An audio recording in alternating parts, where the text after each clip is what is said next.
Yeah, I can't even make out what this figure is, Chair. The only figure that is clear here is 13,288 in the middle of the invoice. But at the bottom there it says total, CC. Do you have a better copy than mine? Honorable Chair and Senator, we have, I think, the same copy, I believe.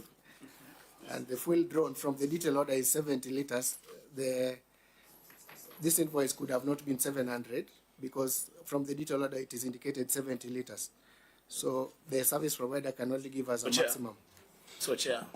CC, don't defend the indefensible. There's a problem with this invoice, and the more you try to explain it, the more questions you're going to get. There's obviously a problem here. So let us stick to your 70 liters, CC. Yeah. The unit cost is what? From your record, it's 166.1. Is it? 6.1 times. Really? Yes. Read the unit cost for me.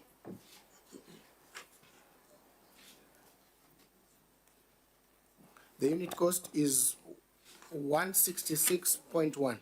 Now multiply 166.1 by 70. What do you get? We get, that will give us 166.1 times 70. 70. What do you get? 166. Just read. I mean, what you get is what you get, you know. 166.1 times 70. 11,000. 166.1 times 70. 11,627. What is your figure in the invoice? 13,288. What do you get the variance? Chair, what I can see from the face of this invoice, there is a rubbing there, so it's 11,627 on the end, but then 13,288 in the middle. So there is obviously a discrepancy between what is at the end column and in the middle of the invoice. So I think there is a discrepancy on that invoice. But Chair, coming back to the process, which was the question, and I see that discrepancy between the two figures, and I think the vendor who gave the invoice made that error, and it was attached here right from the vendor without them correcting it. But in terms of the process of getting fuel and in terms of coming back to what the auditor had raised, the fuel is not collected by phone call. It is collected through a detailed order that is given to the vendor by the department. The detailed order, I think earlier what Senator Sifuna had asked, what on that detailed order shows the car that is going to collect the fuel. I think the detailed order has the space for the number plate of the car and the liters and the department that is collecting the fuel. Thank you, Chair, and we have noted that error in the invoice.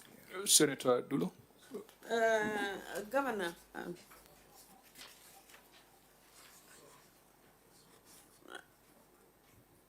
Governor, the query is very clear. There is no proper mechanisms in place in controlling the usage of fuel, and that is very clear. And I don't actually accept or allow the CEC and the staff to mislead you.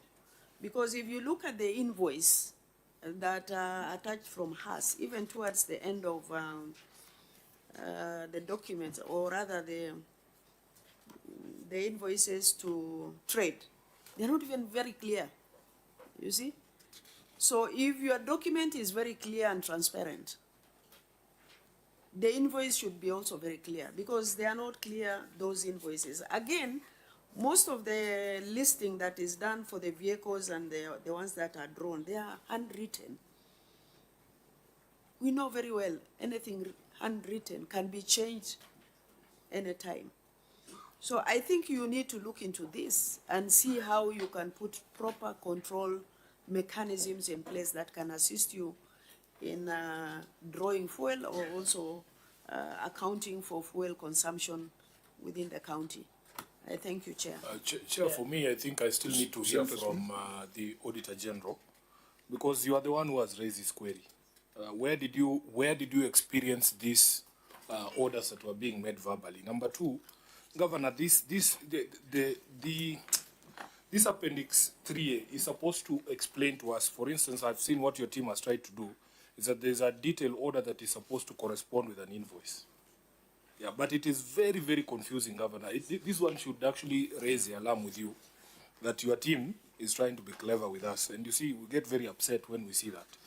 If it is possible, CEC, I just want to demonstrate one final thing. That there is a detailed order number 3117283. I don't know if you can find it.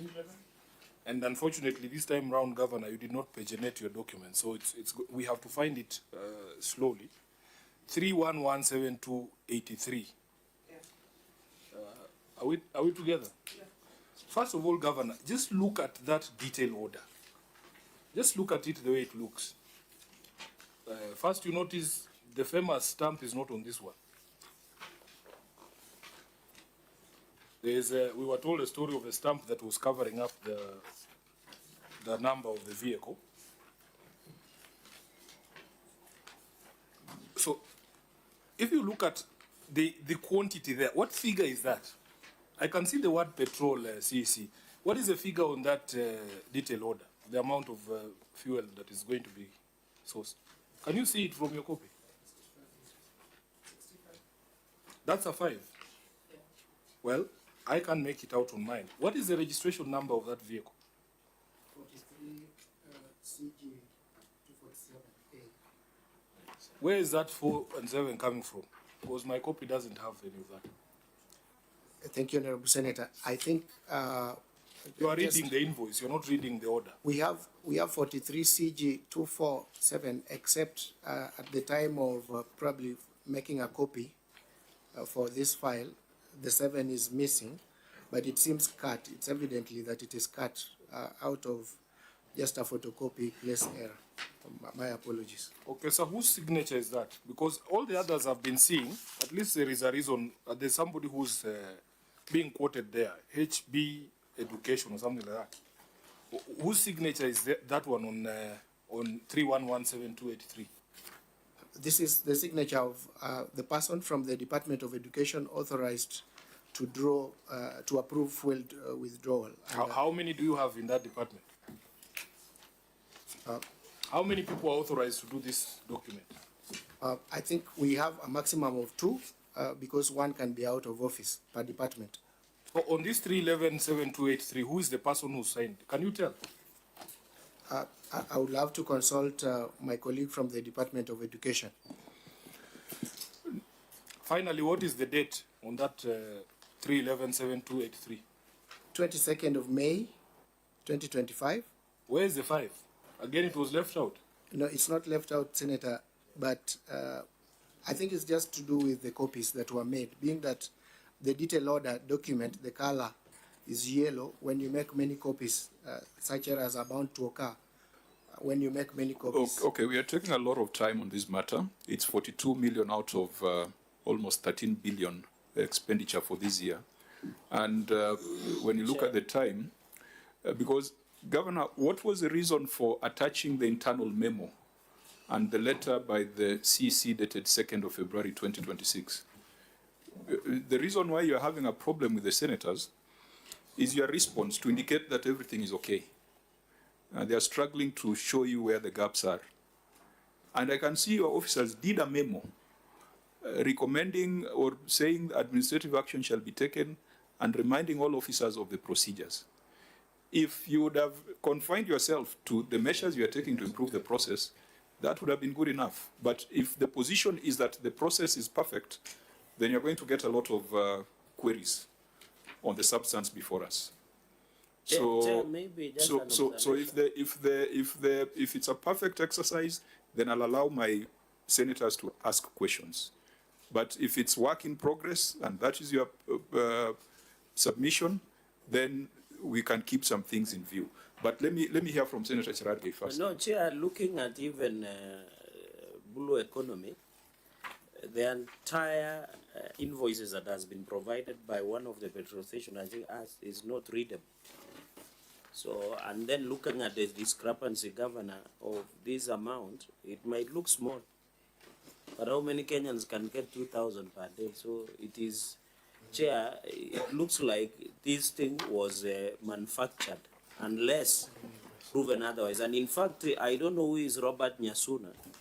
This Robert Nyasuna, I thought it's somebody who works for the county, and Governor, they must do due diligence, because these are very critical. So, Governor, maybe you would consider striking out these invoices which are not readable until you get, so that it can form basis of answering this question. Okay, members, to ensure that we are not bogged down as in an audit, because the facts as presented indicate there's a problem.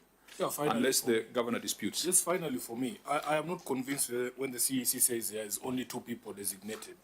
Because just from the sample of those same documents, if you just look at the signatures, from 311, 72, 83 to 82 to 78, those are at least 3 distinct signatures, CEC. So my expectation, Governor, would be to see a document of designation saying in this department, Sifuna is authorized to issue these detailed orders, so that we can be able to compare. From my reading here, there is more than one person signing these documents. It's creating a problem, Chair. Okay, Governor. Chairman, I wanted to concur with you that the reason why we appended the memos and the administrative action is because of continuous improvement of the process, including the testing of the CAD system or any other system that can do. What we wanted to demonstrate by these documents was that there is a process that is not necessarily verbal. There is a detailed order and an invoicing process, but it is not a perfect process. It is a work in progress, and that is why the CEC has written a memo reminding the officers that they must adhere to the strict process in the management of fuel. So members, this is a matter that, because the in-year audit, I think, is beginning, Auditor General, you must also be more rigorous, because you had advised us earlier that the matter is resolved, but upon testing, you find that there are variances. This is a matter that you must remain open, and you must adequately look at in the next cycle of audits. Senator Muruma. Chair, maybe because the auditor has marked it as addressed, and we need to agree with him to resolve it, because of the part of justification why the documents are not given during the time of audit. Maybe the CEC, I think, who is the person supposed to give the documents, can in 1 or 2 sentences tell us where the documents were, if they are there, why they're not given, and then okay, I think that warrants a very brief answer. I'm very, very conscious of the time. Thank you, Senator. Appendix 3B. Appendix 3B. We've taken administrative action on the officers that didn't avail the documents to the auditor on time.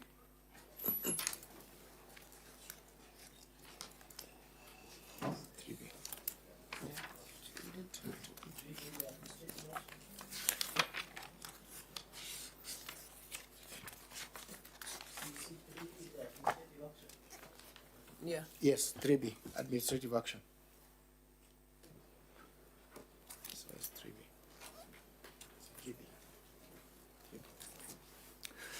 The question asked is different from the answer you are giving, because the senators asked where were the documents at the time of audit and why were they not produced, because administrative action is taken at the tail end.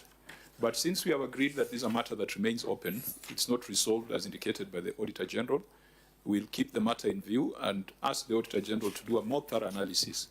But then again, Governor, internally, you have seen some of the weaknesses in terms of record keeping, and it's something that you need to go back and have a conversation with your team on to ensure that it's a much more foolproof exercise.